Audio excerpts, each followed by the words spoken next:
Hello and welcome to SPMIS Academy. Today we'll analyze important newspaper articles of 16th February 2023.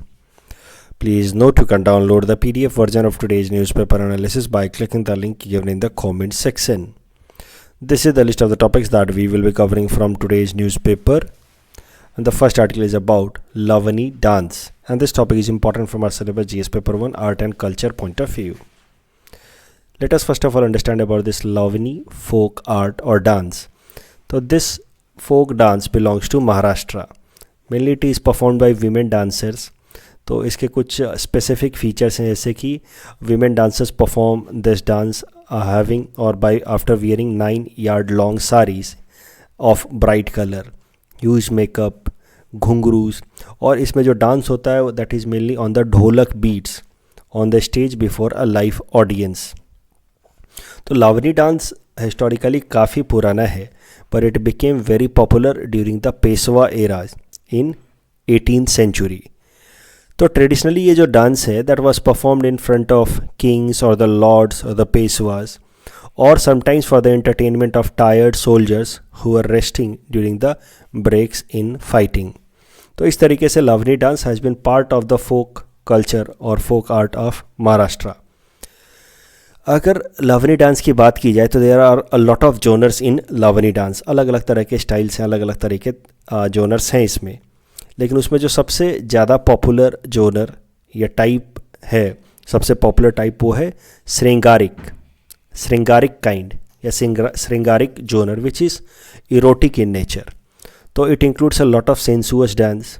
तो it includes a lot of sensuous gestures and erotic gestures. And the lyrics are also quite teasing or flirting.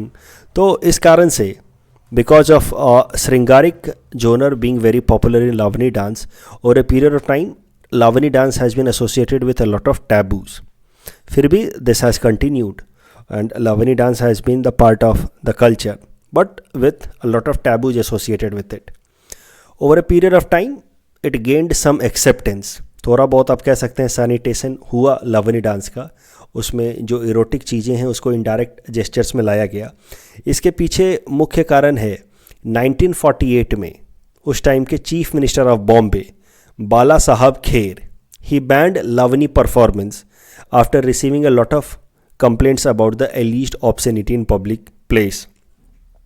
तो Lavani dance को एक बार के लिए तो पूरी तरह से बैन कर दिया गया था पब्लिक डोमेन में, पब्लिक अरीना में during 1948 itself by the then chief minister. उसके बाद से a lot of sanitization process started. इस लावनी डांस को थोड़ा रिफॉर्म करने की कोशिश की गई. उसके अंदर जो ऑब्ससेनिटी बहुत ज़्यादा थी उसको कर्ब करने की कोशिश की गई. सो जो जोनर है, जो काइंड है वो तो रहेगा ही but the erotic references were made indirect और you may say implicit rather than very explicit और डायरेक्ट. तो इस तरीके से आप कह सकते हैं कि Lavani dance got sanitized and evolved over a period of time and that is how again its acceptance in public domain started to grew. कुछ चीज़ें देख लेते हैं. द लवनी डांस में जो वर्ड है लावण्य, इट कम्स फ्रॉम और लावण्य मीन्स ब्यूटी. तो lavani as I said is a traditional folk art and ये सारी चीज़ें तो मैं आपको बता ही चुका हूँ. लेकिन हाल फिलहाल में lavani dance has been in news again because it is facing a lot of criticism because again you may see the obscenity in the dance has started to grow up. A lot of objectification of women happening these days. The criticism of Lavani dance centers on the traditional dance form has alleged objectification and commodification of women bodies. Public obscenity is there, a lot of vulgarity and reinforcing patriarchal attitude towards women is being represented while performance of this dance. कॉम्युनलाइजेशन या stereotyping भी होता है. बहुत बार लवनी dance के दौरान ऐसा reflect करने की कोशिश की जाती है कि वीमेन फ्रॉम मार्जिनलाइज्ड कम्युनिटी और Dalit women are of loose character और सेक्सुअली प्रोमिस्कस. तो इस तरह की चीज़ें दिखाने की कोशिश की जाती है which is a kind of stereotyping casteist remarks. Commercialization of Lavani dance is happening a lot that is why it is losing its original form. हाल फिलहाल में न्यूज़ में इसलिए आ रहा है क्योंकि बहुत सारे जो आर्टिस्ट हैं महाराष्ट्र के जो लवनी डांस से भी रिलेटेड हैं, उसमें से एक नाम है जैसे मेघा घाटके. These people are complaining against the degrading style or degrading level of Lavani dance in Maharashtra.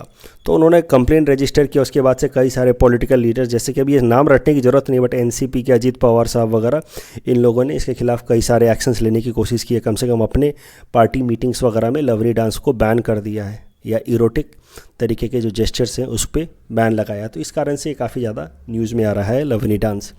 इस टॉपिक के बेसिस पे ये प्रीलिम्स प्रैक्टिस क्वेश्चन हमने आपको दे रखा है। Please attempt this question and you can submit the answer in the comment section. The next article is about 12th Vishwa Hindi Sammelan, and this topic is important from our syllabus GS paper to Indian polity point of view. विश्व हिंदी सम्मेलन ये एक international conference है which provides common platform to several Hindi scholars, writer and laureates from different parts of the world to contribute to the language. तो हर 3 साल पे ये एक सम्मेलन या इंटरनेशनल कॉन्फ्रेंस कराया जाता है। इसको हम लोग वर्ल्ड हिंदी कॉन्फ्रेंस या विश्व हिंदी सम्मेलन कहते हैं, जिसमें दुनिया भर के अलग अलग जगहों से हिंदी फील्ड के एक्सपर्ट्स, राइटर्स या लॉरेट्स मिलते हैं and then they try to contribute for evolution of the language. The first world Hindi conference was organized in 1975 in Nagpur, और तब से लेकर के 11 और हिंदी सम्मेलन हो चुके हैं, यानी कि टोटल अभी तक 12 हिंदी सम्मेलन, विश्व हिंदी सम्मेलन हो चुके हैं। Last was held in 2018 in Mauritius, जो 11th वर्ल्ड हिंदी कॉन्फ्रेंस था। अब 12th world Hindi conference has been now organized in Nadi which is in Fiji. तो फीजी के अंदर 12वां विश्व हिंदी सम्मेलन अभी चल रहा है, 15 से 17 फरवरी तक चलेगा। This world Hindi Sammelan has been organized by ministry of external affairs of India in association with government of Fiji. The main theme of present conference is Hindi traditional knowledge to artificial intelligence. यह है theme इस साल का विश्व हिंदी सम्मेलन का। Fiji की अगर बात की जाए, देखिए छोटा सा कंट्री है on the eastern coast of Australia. Fiji is the only country outside India that has Hindi as its official language. Hindi की अगर बात चल रही है तो let us see some of the constitutional provisions for protection of Hindi as a language. Article 343 mentions that official language of union shall be Hindi in Devanagari script. देखिए starting में 10 सालों के लिए हिंदी और इंग्लिश दोनों को ही ऑफिशियल लैंग्वेज रखा गया था। 10 साल के बाद सिर्फ हिंदी ऑफिशियल लैंग्वेज की तरह कंटिन्यू होने वाला था, इंग्लिश को हम लोग डिस्कार्ड करने वाले थे। But then South Indian states started protesting कि if Hindi is the only official language then it will lead to discrimination against South Indian states जहाँ पे हिंदी बोली ही नहीं जाती। So they protested and they demanded कि English should be continued as an official language apart from Hindi, and that is why because of the protest coming from South Indian states, Official Language Act of 1963 was brought and that allowed continuation of English along with Hindi in Indian government indefinitely until the legislation is passed to change it. तो सरल भाषा में कहें तो India officially became a bilingual state after this official language act of 1963, but originally Hindi in Devanagari script was to be continued as an official language, but English was only for 10 years. Later on, as a result of this amendment, English also became official language until it is discontinued specifically. तो आज के date में हिंदी और English दो official language हैं national level पे। उसके अलावा हमारे कॉन्स्टिट्यूशन में हिंदी को प्रमोट करने के लिए एक और आर्टिकल है, article 351। It mentions directive for development of the Hindi language accordingly. It shall be the duty of the union to promote the spread of Hindi language, ऐसा आर्टिकल 351 कहता है। Let us see data regarding different languages in Hindi. According to 2011 census there are 528 million Indians who speak Hindi in our country. तो सबसे ज़्यादा बोली जाने वाली भाषा तो हिंदी है ही। लगभग 53 करोड़ लोग हमारे देश में हिंदी बोलते हैं। 528 million people speak Hindi in our country. उसके बाद आता है बंगाली 97 मिलियन, यानी कि 9 करोड़ के आसपास। Marathi 83 million, Telugu 81 million, Tamil 69 million speakers. Of course Hindi जो है प्रीडोमिनेंटली सबसे ज़्यादा बोली जाने वाली भाषा है हमारे देश की। इस टॉपिक के बेसिस पे ये प्रीलिम्स प्रैक्टिस क्वेश्चन हमने आपको दे रखा है। Please attempt this question and you can submit the answer in the comment section. The next article is about marginal cost of fund based lending rate, MCLR. This topic is important from our syllabus GS paper 3 Indian economy point of view. So इस article को समझने के लिए पहले हमें समझना होगा the concept of efficient monetary policy transmission. तो मॉनेटरी पॉलिसीज अलग अलग पॉलिसीज़ हैं जो आरबीआई बनाती है इंडियन इकोनॉमी को रेगुलेट करने के लिए। उसमें सबसे इंपॉर्टेंट टूल होता है रेपो रेट। तो अगर इकोनॉमी के अंदर मॉनेटरी पॉलिसी ट्रांसमिशन एफिशिएंट है, इफेक्टिव है, तो उसमें क्या होगा कि जैसे जैसे रेपो घटाया जाएगा वैसे वैसे lending rate by the commercial bank should decrease, because repo rate is basically for the commercial banks, but it is expected by the RBI कि वो रेपो रेट घटाएगी तो कॉमर्शियल बैंक्स अपना लेंडिंग रेट घटाएंगे। लाइकवाइज अगर RBI repo rate बढ़ाएगी तो commercial banks अपना लेंडिंग रेट बढ़ाएंगे। तो इसी तरीके से रेपो रेट घटाने से there will be expansionary monetary policy, repo rate बढ़ाने से there will be contractionary monetary policy. That was the idea. लेकिन रियलिटी में होता क्या है, बहुत बार मॉनेटरी पॉलिसी ट्रांसमिशन उतना इफेक्टिव होता नहीं है। मॉनेटरी पॉलिसी ट्रांसमिशन इनएफिशिएंट या पुअर हो जाता है। उसका क्या मतलब है कि आरबीआई लगातार रेपो रेट घटा रही है लेकिन बैंक्स उसके तुलना में अपना लेंडिंग रेट बहुत ही इनसिग्निफिकेंट तरीके से घटा रहे हैं। तो इस तरह के अगर सिनेरियो बने कि when repo rate is decreased but the lending rate is not decreased in the same proportion, if that kind of scenario happens then such scenario for any economy is known as inefficient monetary transmission। सरल भाषा में कहें तो जैसे देखिए RBI Indian economy को control करती है थ्रू बैंक्स। तो आप समझिए कि आरबीआई कार ड्राइवर है, ये बैंक्स जो हैं वो स्टीयरिंग है और ये इंडियन इकोनॉमी जो है व्हील्स है। तो अगर व्हील्स को घुमाना है तो आरबीआई सीधा सीधा जाकर के व्हील्स को तो घुमा नहीं रही है, आरबीआई स्टीयरिंग घुमा रही है। लेकिन अगर स्टीयरिंग और व्हील्स के बीच का कनेक्शन कमजोर हो जाए तो उसको कहते हैं हम लोग poor transmission in vehicle. Similarly if the monetary policy of RBI does not reflect into the policies of the banks then that scenario is known as inefficient monetary transmission. तो इंडियन इकोनॉमी में inefficient monetary policy transmission का problem देखा जा रहा था कई सालों से, specially between the time period of 2011 to 2016। Inefficient monetary policy transmission से क्या चैलेंजेस होते हैं? Poor transmission, poor monetary transmission leads to reduced sensitivity of monetary policy terms। सरल भाषा में कहें भाई, अगर आरबीआई मॉनेटरी पॉलिसी में बदलाव लाए और बैंक्स उस हिसाब से अपनी लेंडिंग पॉलिसीज ना बदलें तो इसका मतलब है कि आरबीआई का पूरा कंट्रोल इंडियन इकोनॉमी को रेगुलेट करने से छूट गया, and in that case entire monetary policy will fail. So the point is कि if poor monetary policy transmission happens, that means there is reduced sensitivity of monetary policy in terms of lending rates to the commercial banks, and this affects the efficiency of monetary policy tools, and that makes difficult for the central bank to bring growth or control inflation। भाई अगर RBI की policy ठीक तरीके से काम ना करे, RBI चाहे जो भी पॉलिसी बनाए वो तो कॉमर्शियल बैंक्स के लिए बनाती है ना, आरबीआई की पॉलिसी सीधा सीधा इकोनॉमी के लिए तो होती नहीं है। और अगर आरबीआई की पॉलिसीज चाहे जो भी लाए वो कॉमर्शियल बैंक्स के लिए, कॉमर्शियल बैंक्स अगर उस हिसाब से अपनी लेंडिंग पॉलिसीज ना बदलें तो that leads to poor monetary policy transmission, and that will make it difficult for RBI to control growth और control inflation in our country. This will reduce the space for the RBI to act effectively.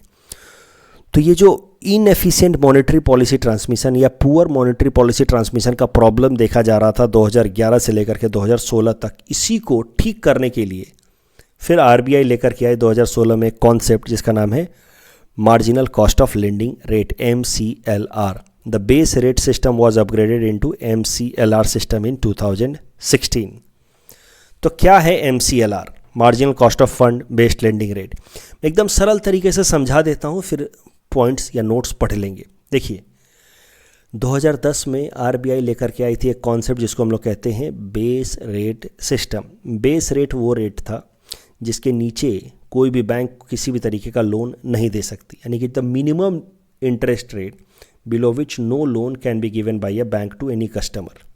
तो मान लीजिए कि base rate है किसी bank का 5, तो 5 से नीचे आप किसी भी कस्टमर को किसी भी तरीके का लोन नहीं दे सकते।